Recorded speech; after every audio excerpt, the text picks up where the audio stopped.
Credibility is important for the Federal Reserve because when they conduct policies, if people don't believe in those policies, then it's going to send a false expectations to markets. It's going to create more volatility, and people just aren't going to believe that the Federal Reserve is going to follow through with what they should be doing.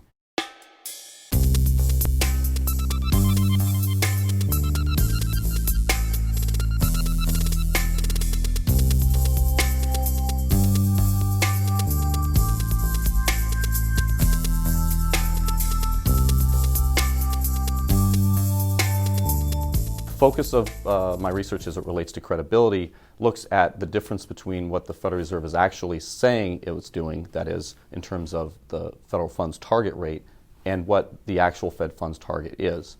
And looking at the difference between those two can give you some measure of Federal Reserve credibility. That is it doing what it says it should be doing? In the fall of 2008, as the economy continued to disintegrate, there was a big deviation in terms of what the federal funds rate target was, which was closer to 0.5 or 0.75% versus what the actual Fed funds rate was, which was close to zero.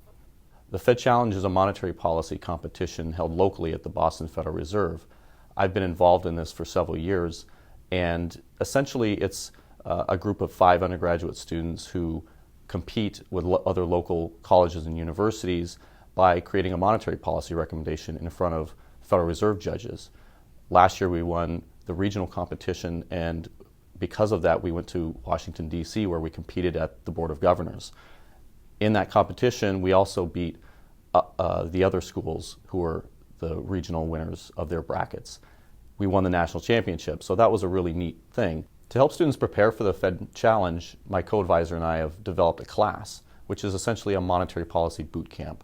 Students in the class are going to be competing in the Fed Challenge, and so we teach them everything they need to know about what monetary policy does, why they do it, and how they do it.